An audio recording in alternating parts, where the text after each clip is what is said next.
No one knew of what I had been through. It was shame and a secret. So I had to create a whole new life and having to create a new identity for yourself and be so ashamed. I kept a lot of me hidden for a very long time. I'm telling you more of my story than I've ever told anyone. This is Hear Her, a podcast where women who have been told to be quiet find their voices. Before we meet today's guest, a word to listeners. This episode may include explicit descriptions of abuse and violence. If you're not in a place of physical or emotional safety, please consider listening at another time. Hear Her is an educational platform, not therapy, and provides no psychological guidance. I'm Dee Donaldson, writer, educator, and clinical psychologist, and I'll be your host. Welcome to Hear Her.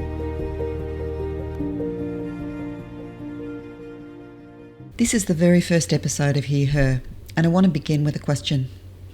How does a confident 14-year-old girl slowly lose her voice without even realising it's happening? Tanya was a country girl. She was only 14 when a 19-year-old told her, "You're mine." She thought it was romance. It was actually ownership. What followed wasn't chaos. It was pattern, harm, apology, self-blame, silence. She escaped at 21, but leaving didn't end the pattern. For years, she describes feeling like she was at the bottom of what she calls the black hole, repeating dynamics that she couldn't name, navigating shame, systems, and the question that so many women are asked: why didn't you just leave?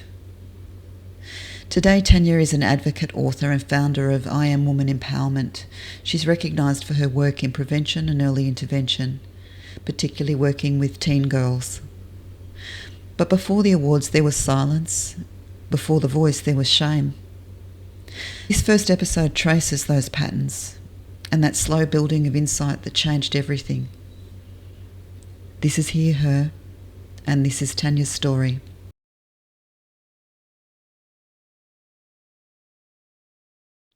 Welcome, Tanya. I know that you and I have spoken previously, and I was wondering if you would tell me a little bit about the girl that you were before you met the boy. Yeah.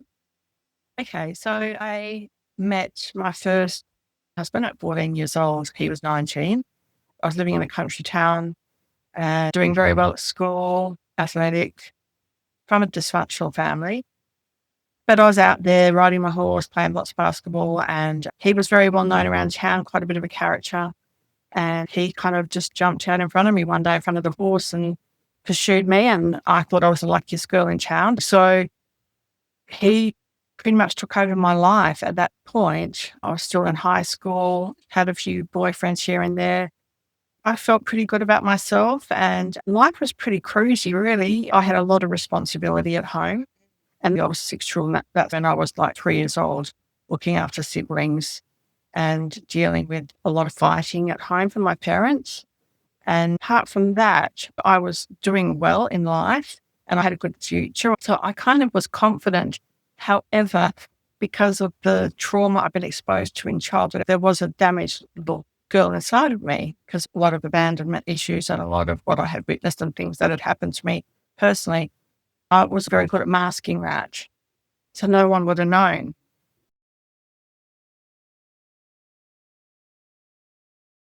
What did that little girl think that relationships looked like for her? I had a vision that I'd meet someone really nice and I kind of had the white picket fence dream. All I remember was talking about the white picket fence and the happy family because I hadn't come from a really happy family. But I knew that's what I wanted. And I just envisioned I'd meet someone really nice and have a nice life. When you think back to those first weeks, months, what that was like for that 14-year-old girl? It's actually quite surreal. When I look back, he was a shearer and they're a bit of a rough bunch, really. He spent a lot of time at the pub. So here's this kid moving into year 11. I'd be sitting in the pub with all these older people. And the local police had a chat to my parents.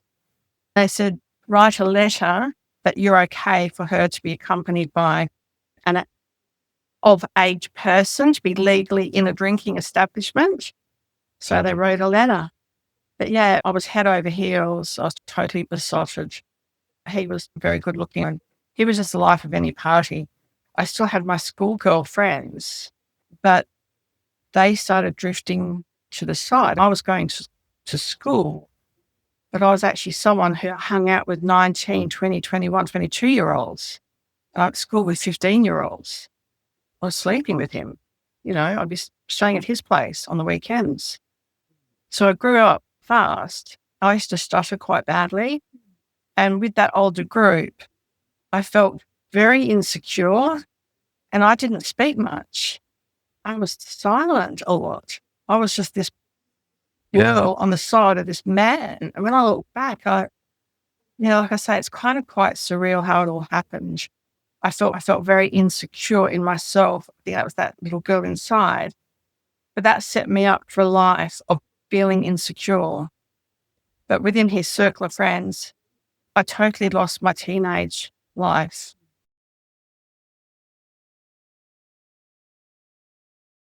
I went on and studied, but that in itself was a challenge because he didn't want me doing that. He wanted me to quit school. I can still remember the headmaster's words to me: if you've got a choice of driving a $400 car in the driveway, but there's a chance of having the latest model car in the driveway, which one are you going to go for? Like, you leaving school now, you're walking into that $300 car. Stay at school and go to university, go on and continue. I was ready to leave because of him. He was pressuring me to leave. He wanted to get married and get me to have a baby straight away because all his mates had babies. They were in that age. So I had all that going on. What did you choose? I stayed at high school and I finished my year 12 and I enrolled at Teachers College in Perth. He moved to Perth with me. We lived in a flat. And by that stage, I don't know how I did it. I've never used drugs myself, but I was around a lot of drugs. I don't really know how I navigated it. It was in that time that he started getting very, very physically abusive. I had my first black eye when I caught him at a party passing on with one of my friends. That's when the real heavy violence started. I was 16, 17.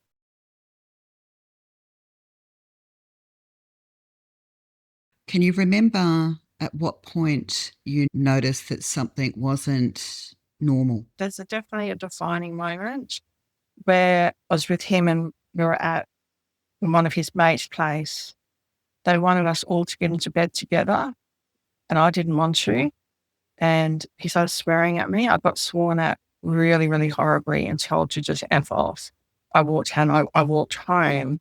I'd never had anyone say that to me. And I just was, I really love this person and they've said they love me. How can they talk to me like that? I was devastated. The next day he came around and apologised. But that was a defining moment. At that point, I'm in year 11 at high school.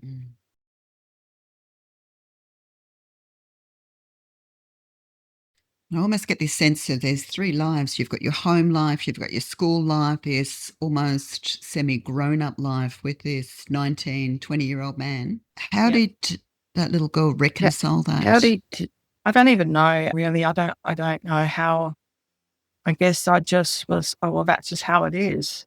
I was around that culture of the wheat belt sharing culture, his mates, how they treated their girlfriends.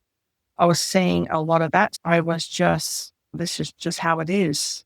But I always knew inside that it wasn't right, even at that very young age.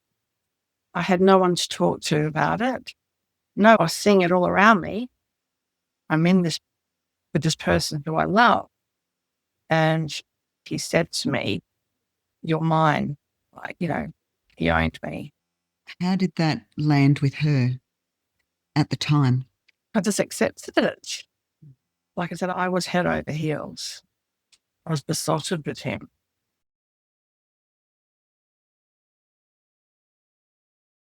I did Teachers College 1 year. We were living in a unit. He was a really sociable person and they all think he was just amazing. So we became part of a bit of a social group, and we went to the local hangout, to the bands used to play. And I turned 17 in that time, and I got my first little car. But that didn't mean I had any more independence. It was all his friends, really. I was very much his property. Like, no one would come near me because I was his property. That one particular night, very attractive girl in our group that I caught him passing on with in the kitchen. And he was pretty flirty, and he'd get a lot of attention. That night, I got my first black eye. That was pretty horrible. But I literally had no one to talk to about anything. I knew I couldn't get away from him. So just put lots of concealer on and about my business.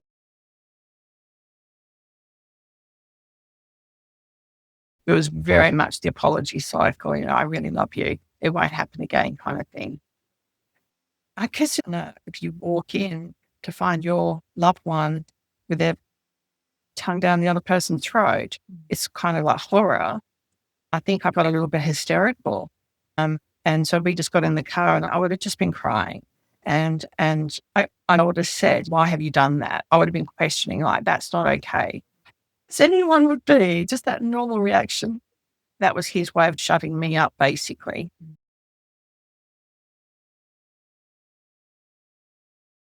I have got a lot of memory blurs. I've got actual memory total blockages certain periods of time, and especially in that period of time, like my high school years. I can't remember anyone I went to high school with. And, I've got lots of photographs. The photographs are what inform me. As far as that particular incident, well, I actually can't associate any emotion. I can't remember any emotion at all. I know it happened. I've got a memory that happened to me. And I know I would have been upset, but that's all I have. That year, he was not happy. He was not a city person. He just wanted to get back to our country town and his shearing. I wasn't really happy at Teachers College, and I discovered another course. It was a 2-year training course called dental therapy, and it was run by the public health department. So for country girls, you could live at the nurses' quarters. So I enrolled in that.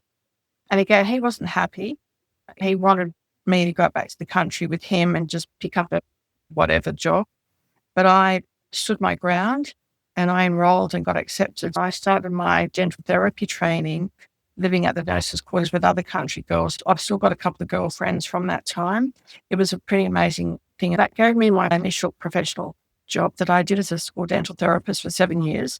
But pretty much every weekend he demanded that I'd finish my Friday 4:00, jump in my car and drive to our country town where he'd be waiting for me at the pub. I'd go and say hello to my family. But I was very much living with him on the weekend. And again, pubs, parties, I take my books home and study, but everything revolved around him. I couldn't not do that because there'd be hell to pay for me if I didn't. And then Monday morning, I'd get up early and drive back to the city and begin my dental therapy training week.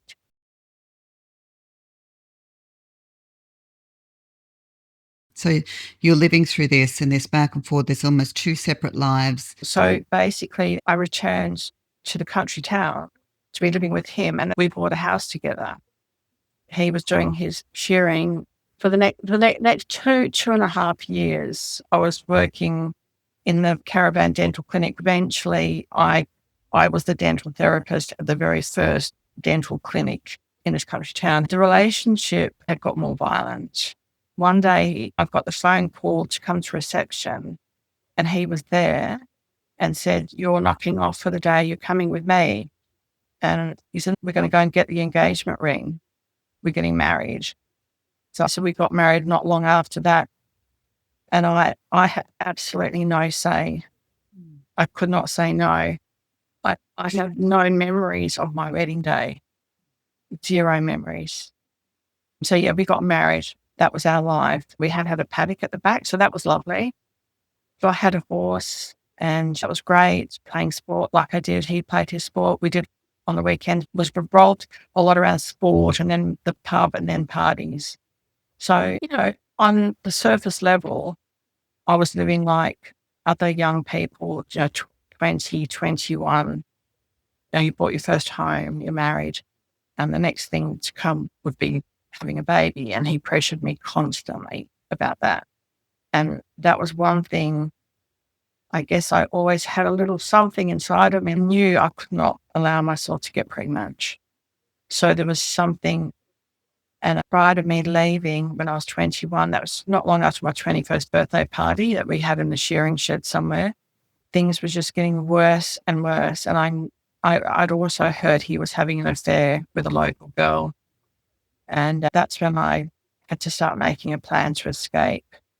What would have happened if you had said no What would have to happened getting if married, do you think? He would have made a scene, which would have just been like the shame and embarrassment for me, would have just been shocking because everyone would have known. They probably would have had to call the police. So he had said certain things at certain times, and which got worse once we were, married. If you leave, try leaving me, I will kill you. I had that threat already. Like I said, I knew this concept of him owning me and me not having a say was always very, very much there, guiding anything I did.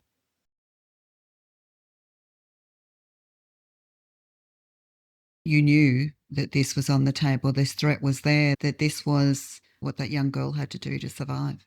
It just became how my life was. There really wasn't much information or helps or resources. I didn't even know what a women's refuge was. I don't even think the word domestic violence was used around there. Some of the things I saw other guys doing to their girlfriends and their wives was just horrific. It was a very entrenched culture that men could do whatever they wanted to do to their girlfriends, partners, wives. There was no one I could talk to. There was a couple of times when certain people would pull me aside and say some quiet words in my ear. People knew, people who were supposedly our friends, when I did escape, and it was actually escape with the help of the police, certain people turned against me and a lot of lies were made about me and people were rushed to his sympathy. I became the villain. Yeah, it's quite extraordinary, but we'll know the history. That's how it was in that time, and going back, even worse. But certain people did have a word in my ear.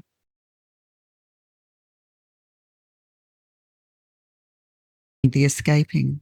Would you share a little bit about that? I was quite fortunate, really. So within the dental therapy clinic situation, you have what's called a dental officer. I pulled him aside and said, I want to transfer. This was all done secretly. No one knew, not even my family, because mum and dad were waiting for me to give them a grandchild. I was getting pressure from him. So I spoke to the dental officer. I let him know of my circumstances.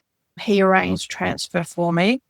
We came up with a date. That was while the football season was on. So I knew he'd be away that day.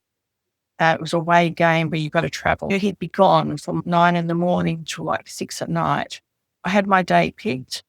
The dental therapy people had some accommodation in the town I was in. So that was my escape. I drove to there and I stayed there for, might have been about a week, waiting for the position in the city to become available for my transfer. So the day of the escape, my younger sister actually assisted me. She'd been there with me one day when she'd seen him kicking me outside. I had my horse and he'd come back and he had a couple of shearers with him and there was one female he had with him.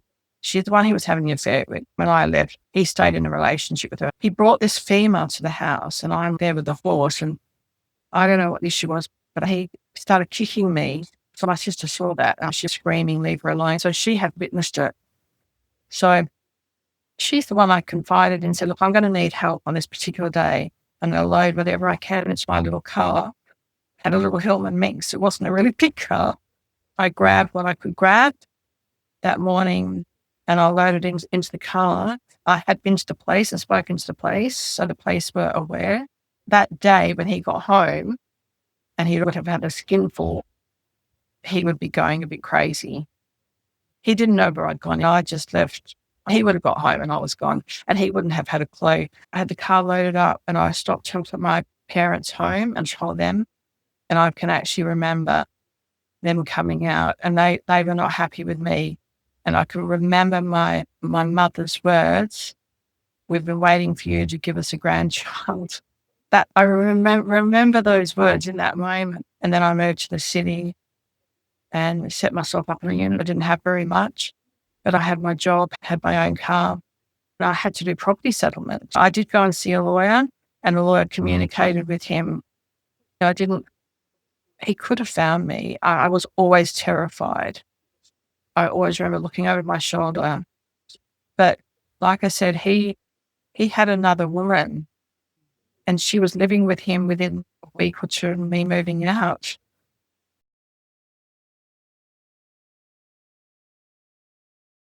Was that the first time that you attempted to leave? It would have been my awareness that he was treating me worse and worse. He'd always complained that I wasn't a very good cook compared to his mates' wives. And I remember the kicking me, but the horses and the other things. And he was coming home drunk and my life was really getting worse and worse. And this particular night, he'd been to the pub and I had dinner sitting in the oven and he'd come home and I put it on the table and he said, "This is just shit." And he just thrown it on the floor and the plate had shattered and food had gone everywhere. I just remember my hands and knees cleaning that up and thinking, I can't keep living like this. And I was 21. I couldn't keep going. It was a knowing. And I reached a point where I'm out of here. I'm making a plan.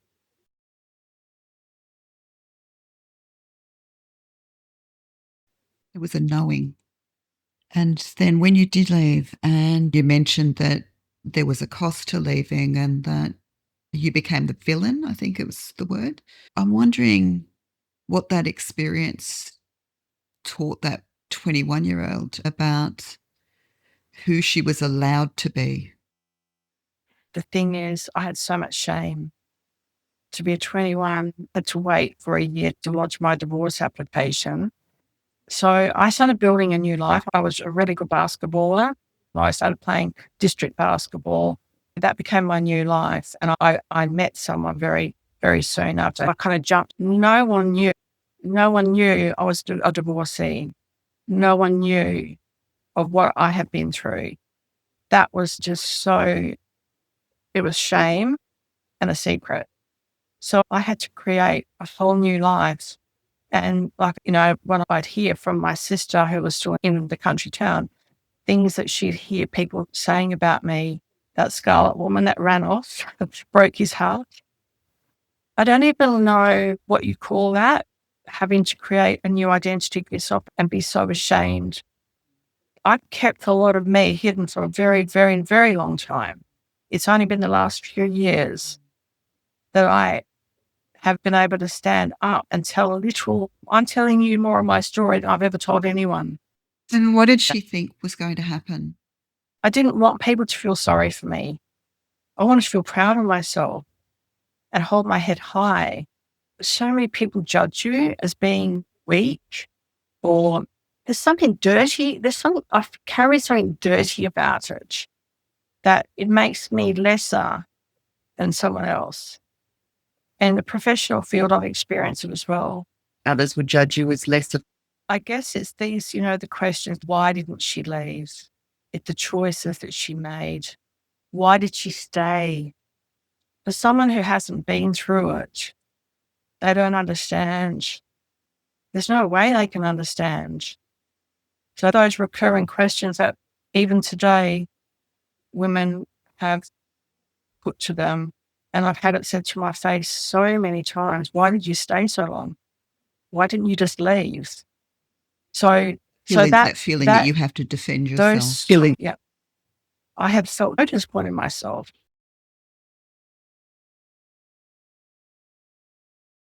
So after making that big move, so I'm 21, I've created this new life. I started working in the nightclub scene and I totally reinvented myself because I didn't have a partner at this point in my life. And I spent a few years then working in nightclubs and I traveled. I went over to Europe with some friends and then came back to Perth and I was by myself for a little bit longer. Then I decided to go to Melbourne and that's when I met my second long-term relationship partner. I came back to Perth and he followed me. I was kind of hoping that I could come back and get away from him. He hadn't been physically abusive, but he followed me. And yeah, it's kind of strange. I didn't have the strength or power to tell him, no, I don't want you in my life. I still had a unit at that stage. So he moved into the unit with me. We stayed together for 7 years and I had my first child. We got married. So it was a lot of, in the context of that relationship, it was more emotional, psychological, a lot of verbal. He was, again, another party. I don't know what it is for me. I've got with another party guy, very popular wherever he went. Everyone really liked him. I was 35 by this stage. Both my sisters have had babies who are younger than me, and a lot of my friends had started their baby years. So my biological clock was ticking away. I was aware of that. And I knew our relationship wasn't great. We had a house together by this stage, but he had used other drugs in the past. And I believed that he'd got off them because I'd found evidence. I found needles and things earlier on. So, yeah, so there I was. I'm back in I was very, very unhappy.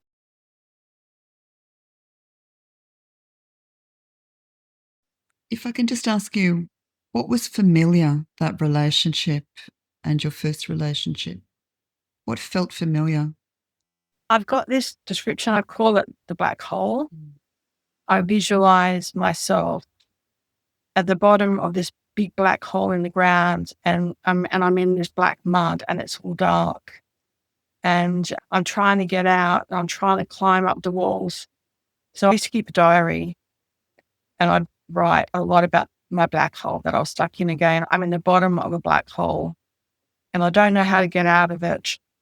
So I kind of, within me, I, at that point, had a knowing that I've been in this place before and I'm back again. How did I do this? How did I get back here to be in a situation where I'm not respected? I'm spoken to like I'm a piece of shit. There was a few times he was a little bit physical, but he had a temper. He was more about smashing things and yelling and breaking things.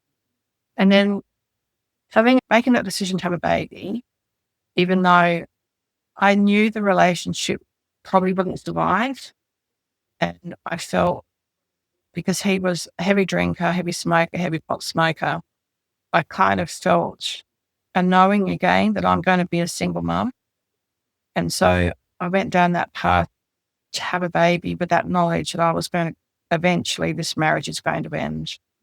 And, you know, he had his good qualities and, you know, we'd socialise. We had a big social group. All my friends had started having babies. So it was really good in that way, but it was how I was treated. But yeah, it was just, I think having a baby was really what drove my decision. I don't want my baby to keep seeing what he's seeing and keep being exposed to what he's being exposed to and making that decision that I want something better for my child. I don't want them to be exposed to what's going on in this house. That's really what drove my decision to leave. We were living fairly financially comfortably. So there were some really good things about that time. At that point, I had instigated marital counselling a couple of times and we gone and had some relationship counselling.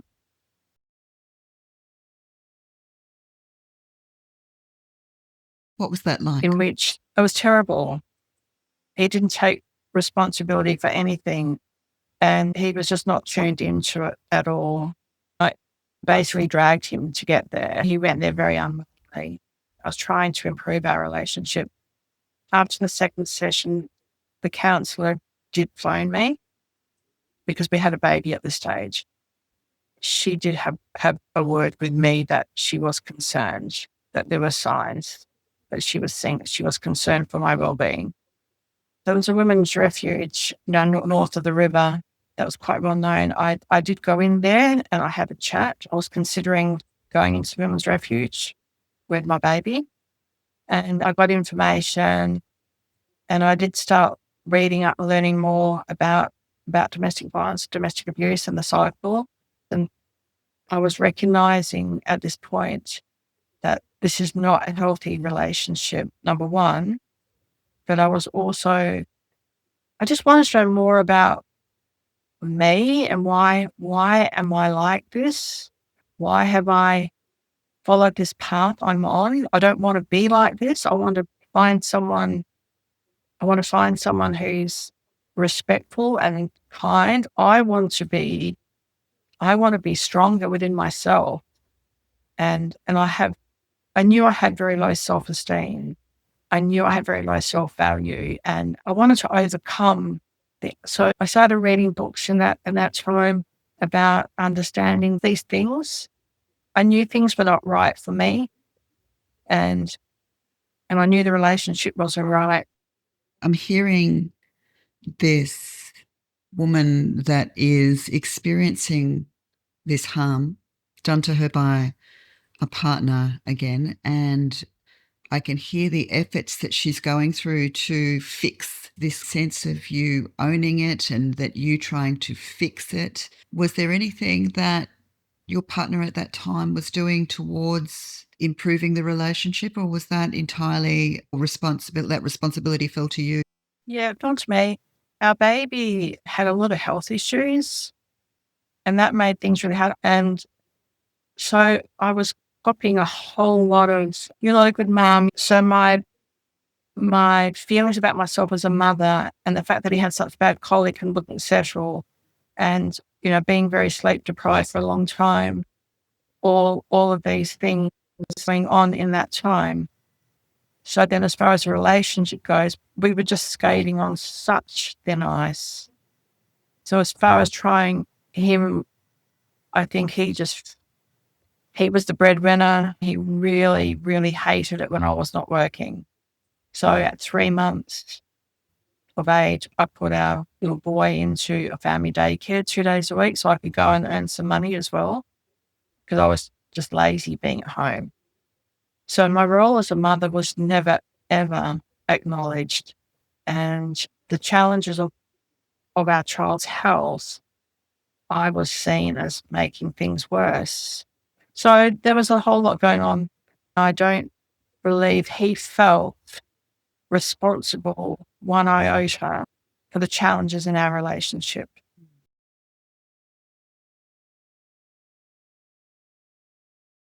Do hear you were being repeatedly told that it was your responsibility and that it was your fault. Yeah, I am a responsible person. That comes from my more serious nature. But I'm very good at taking responsibility for other people. It's kind of my default that I just do it. And so I'm much more aware of it these days. But yeah, it has been part of my challenge, I suppose, is that I have allowed myself to be with people who are not good at taking responsibility for themselves. And then I take responsibility for everything. It played out very much like my first relationship, that things were just getting progressively worse and worse. And I started making my plan, and I found another house. I had had counselling at this stage. So I made my plan. My sister was living nearby at that stage. She'd moved up closer to where I was. The day that I had spoken to him and said, we can't stay together. So we had a couple of really horrible weeks of me waiting to move into this house. And yeah, it's for anyone that's gone through that, you just get through the ringer every single day, because they are just begging and clawing at you. Don't go. Don't. you're ruining our child's life. I love you. Everything will be okay. And then from there, the flip would happen. It'd be the begging and pleading, but then the flip happens where you're just this horrible bitch and you're just copying all this horrible stuff. Your life's going to be miserable. I'm going to make your life miserable. You will never amount to anything. You'll never have anything. I'm going to make sure you have nothing. So getting to that day and moving into that house, it was really, really terrible. It was really hard navigating that breakup. The times that he'd be coming over to pick up our son to take him to be with him, he'd be screaming at me and smash things and then take our son. He'd already at that point started a relationship with a 16-year-old with a baby. And she moved into the family home within a few weeks, very much like the first time. But still, I was the evil one. So then I started the process of family court proceedings. I knew we had to sort out the child custody situation because it was just terrible the way it was. I did go and get advice around getting a VRO because I was living in fear all the time. There was a couple of times when he picked up our little boy for his time with him where he'd make cryptic comments, like just to give me that feeling that I may not be seeing him again. I was really, really worried about that and got some legal advice around that. But they said, until it happens, it's what you do. There's something you do. Not long after that, I met somebody else and I started another relationship. He'd been in a previous marriage and had a daughter in Adelaide. And he suggested, let's move to Adelaide, get away from all this. Because I couldn't keep living like I was because he was making my life hell every single day. And my little boy was getting exposed to it as well. So the offer to go to Adelaide and start anew was, and I would take my son, and I went and got legal advice around that. And so I started making those plans and I organised a meeting with him to say, this is what I want to do. And I've got it in writing that he gave his approval for me to go. And at that point, he'd get our son every school holiday. A week before I was going to leave, I received something from the family court, an injunction stopping me from taking our son. So at this point, I had like the removal truck was coming up and my lease was ending. My new partner was already over there getting a house for us in Adelaide. So it went, which was really, really hard. I began legal proceedings in Adelaide and was negotiating it. In the end, he said, oh, okay, he can come and live with you. And I realised very early I just made a very big mistake. What did you notice? He'd been in the Air Force, so he was going back into the Air Force again, which was great, security and all that stuff. But if he drank, he would drink to total crazy and he would go crazy. And he'd run out of money when I first got there. So I was using all my money for everything. I got his word remonstrated, ridiculed. He'd get very jealous of me spending too much time with my son. He wanted me all to himself. So I was on a tightrope the whole time. I felt pregnant. I actually had a termination because I was thinking this is not a good relationship again. And then I fell pregnant again. And he was very angry with me for that first termination. And so when I fell pregnant again, I was going to go and have another termination. And he said, well, if you don't, we're finished. So I went ahead with it. So we've got a beautiful daughter in that relationship. We lasted about 5 years.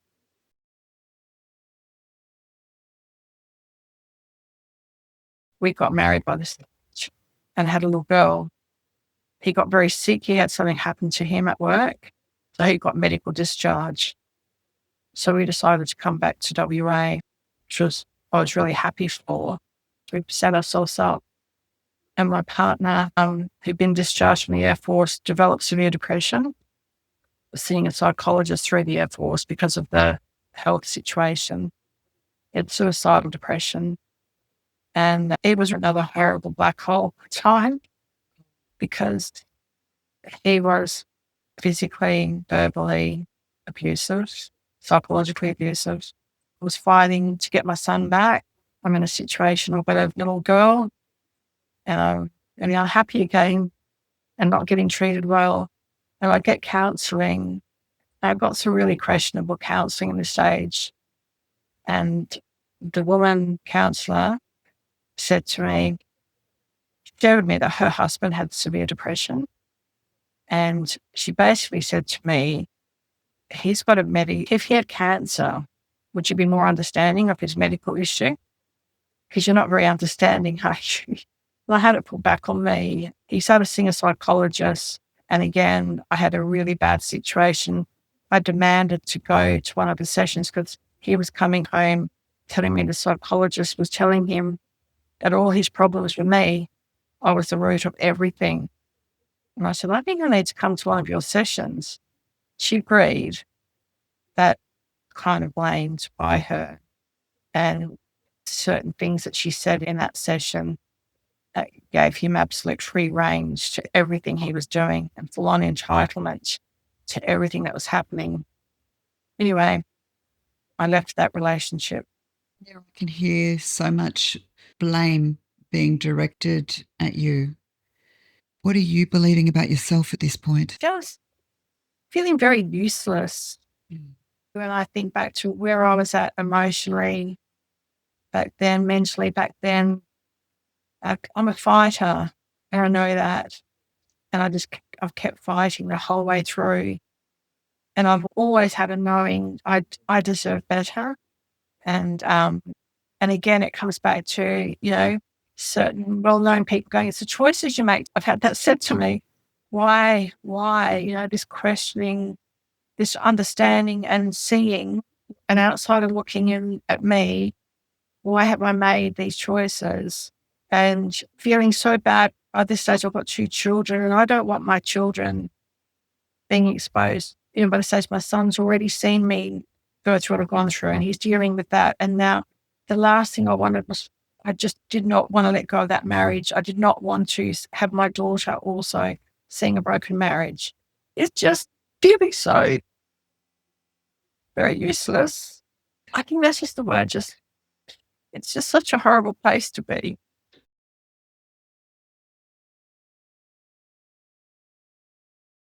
That black hole. I did not have a voice, and just feeling at this stage, believing again, I'm living on welfare. I'm fighting 2 family court battles now because I got out. You got out? I got out. Okay. And again, that was really, really hard battling that, navigating that. But you know what I did? I knew I had property settlement at that stage, and I knew I had a certain amount of money coming in. I decided to build a house for myself and my children. So I had to live somewhere. I'm moving out with my daughter because at this time my son's still in the custody of his father. My son was hating it at his dad's. So that was another thing at this time. I'd have him every second weekend and he would just hold on to me at the end and say, don't send me back. I don't want to go back. So that was really horrible. And there was some very horrible things happened to him in that time, which is really hard for me to accept. But anyway, he got on a train with the help of my sister who was living up there. I met him at a train station and he said, don't send me back. He was 12 years old by this stage. So I'm in this tiny little cottage and I've got my son. The next thing I've got police knocking on the door.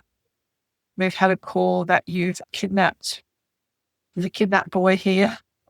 So then I had to be back in the court the next day. They issued a recovery order.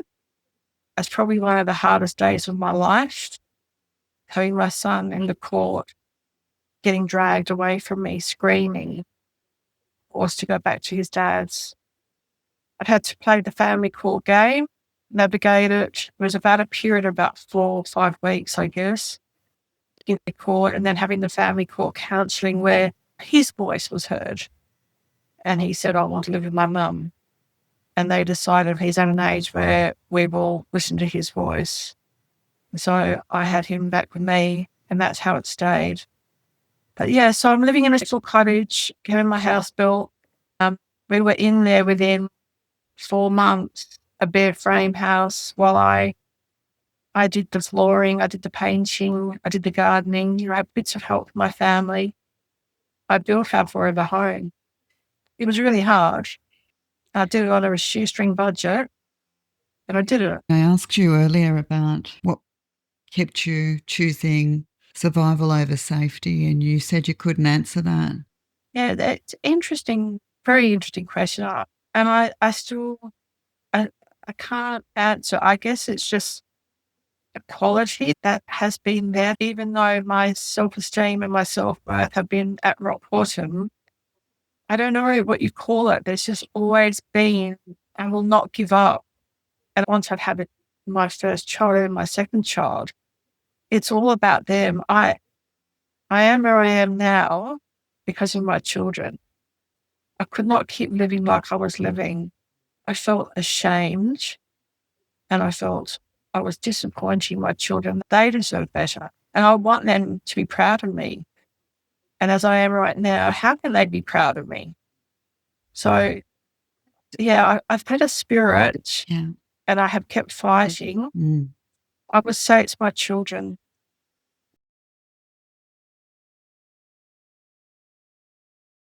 I also recall that pre-children, that young woman that was experiencing really extreme violence chose to survive rather than staying. I'm getting it now, that the survival is the fact that I'm not going to settle. I have settled, but there's a point where I'm not settling for this anymore. And I'll do what I have to do to get out of this mess that I've put myself into. I picked up a very comfortable job in human resources. I was a contractor there for about 4 years. I'm a part-time working single mum. And in the big global financial crunch going back, 15 years ago, that they pretty much sacked all their contractors overnight. So I went into work this day to get told, your contract finishes today. And at that point, I've got a mortgage to pay. I've got 2 children. Both of the children's fathers have not liked paying child support. I have battled the child support system for a very long time. I still am owed money, but so they were not very helpful in that area. And I started applying for cleaning jobs. I have got a professional background, but it was very hard to go back to dental therapy. I wasn't getting any answers. And then it was coming to the end of the year, and I said, I've been interested in psychology and understanding. And I just thought, I was on Centreville and Centrelink at this stage, and I've had an appointment, and I found out what will I get from Centrelink if I go and study as a single mum studying. It was be just enough for me to survive. So I made that choice. I just jumped online. I kind of just skimmed in. It was like the last week of enrolling for the next year to start a degree in social work at the nearest university to where I live. Just did it just like that. And I got accepted into a social work degree. So I started studying. I was an external student majority, but I always wanted to do at least 1 unit a semester on campus so I could have that campus experience. After 1 semester of social work, I decided I wanted to jump into Bachelor of Social Science so I could really focus on domestic violence, because in social work, your units are very determined for you. And I wanted to have some more control over my units and every assignment I did. So that was quite amazing. And to have that opportunity, losing that job, which devastated me when I walked out of there just shattered. But it was just one door closes. It was the best thing I could ever have done. I mean, I still was quite damaged inside. I still didn't have good self-esteem, self-worth. I didn't really know where I was heading. I just had to keep surviving and create a better future. That's all I was thinking. I've got to create a better future. And I wanted to learn.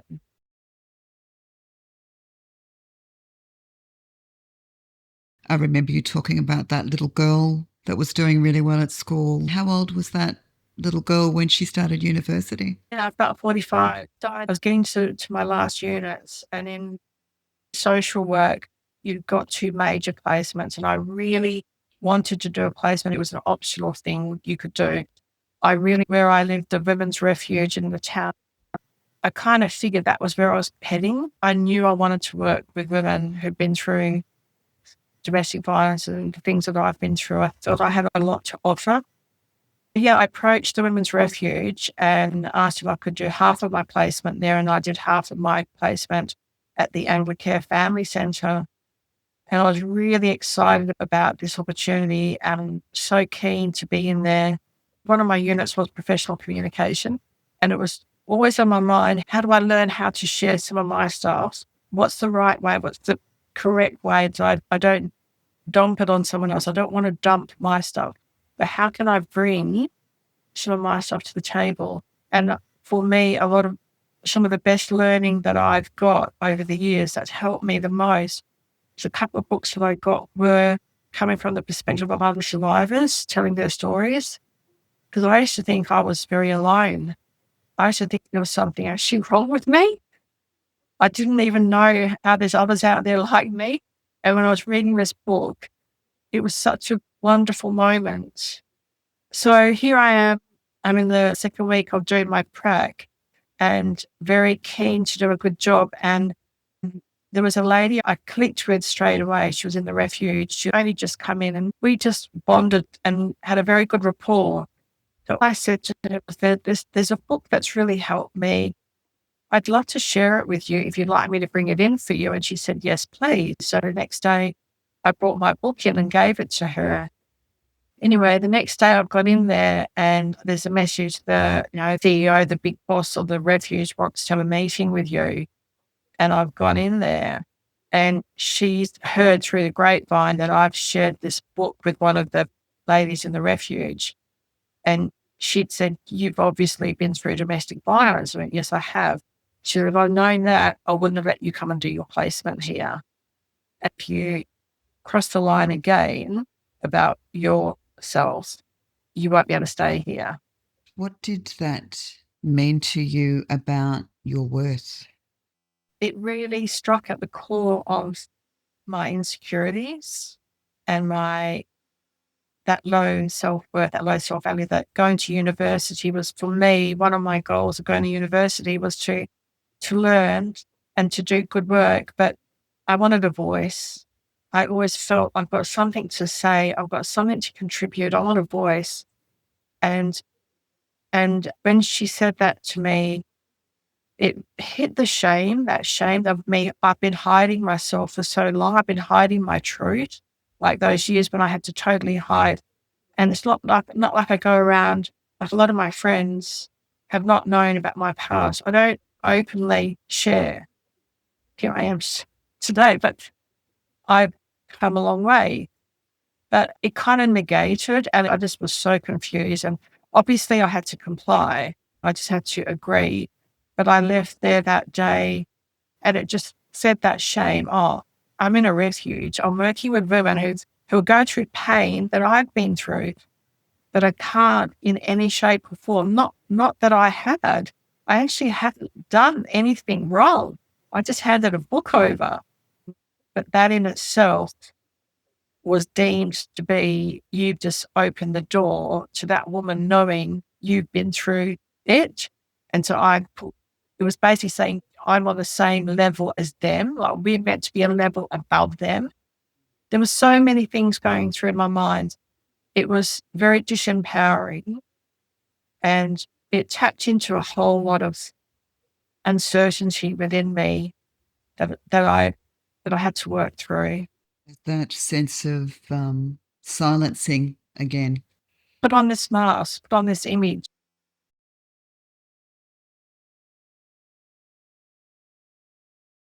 And yet you continued.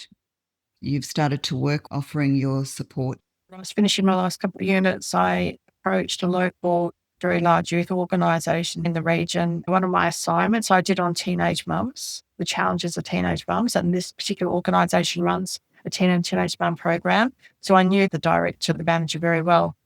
So she said, you won't believe it, I've just secured funding for a family support officer. Their timing was quite extraordinary. So I got the job straight away. And so I kind of got thrown into this area of teenagers who have been caught in a cycle, but they're being abusive to their mums. So now opened up a new chapter for me. I started researching this issue of adolescent violence in the home. I wrote my own research program on youth violence and how it coincides with youth disengagement, ties in with, internet addiction, gaming addiction. I stayed there for 7 years because so many of the women I was working with who were having trouble with their teenage were actually women who've been through domestic violence.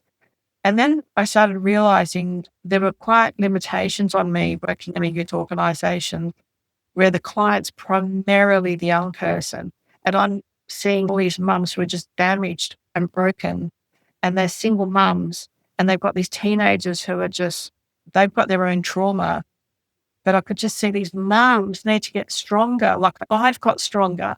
I just wanted to wrap these mums up, take them somewhere. So again, timing, a few different things, people I met. I got linked into going to a Maori event called Safe Man, Safe Family. And through that, I met another lady who was a social worker at DCP. And so we started up West Australia's first Safe Women, Safe Family Centre. I was the director for 3 years. I was working very long hours, did amazing work, did a recovery program, ran it the way I want. My beliefs of holistic, when we're healing, we need different things. We've got counselling, we need psychologists, but we need healing. And I came very much that Maori perspective of the healing came very much through our programs.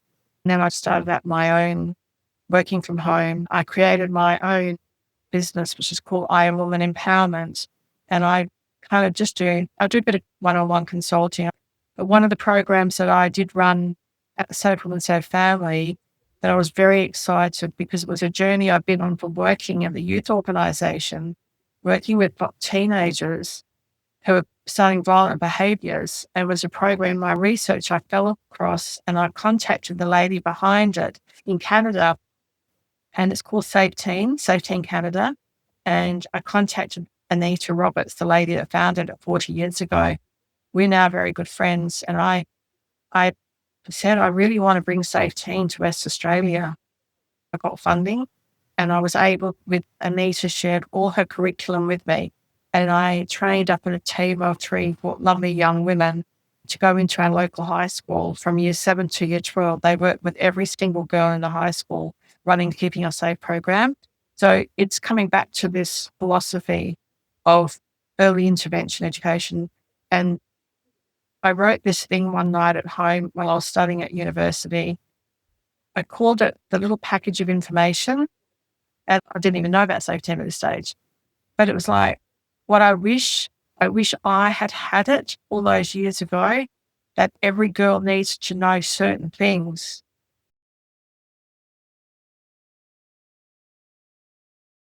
I want to ask you, if you were to share with the listeners, why does it matter to you about early recognition of harm? Knowing the statistics as I do now, girls need more information about what's okay and what's not okay. If we can give girls this information, obviously they're going through, and boys need information as well. I'm focusing on the girls, that they know what's okay. But if I look back, if I'd been given more information, people to talk to, one of the things in the program is the safe hand.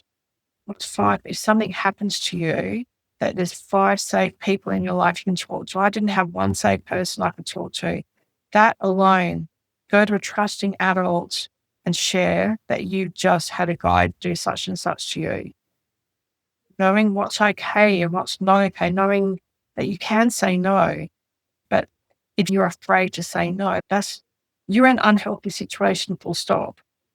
But being able to say no. So anyway, it just means a lot to me. We talk about the ambulance at the bottom of the cliff being there. That's where the refuges are, and all these billions of dollars of safety, money for domestic violence victims and recovery and healing and all that financial burden on the country. But if we can stop them falling over the cliffs, stop the girls like me at that young age getting with someone who's going to start abusing them, we don't have to have them going through all the suffering and being at the bottom of the cliff.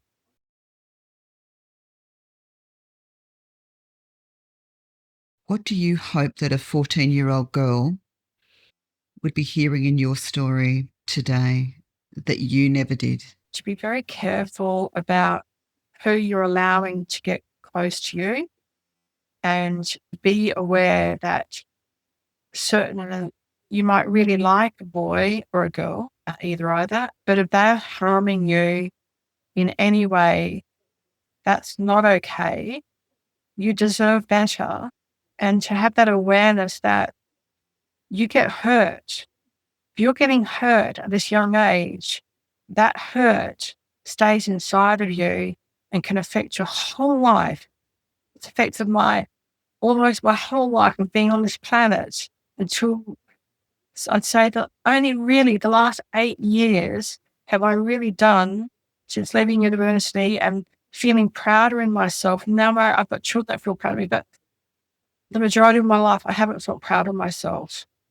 So those things that happen when you're so young, be aware of this and try and get that sense of awareness that you matter.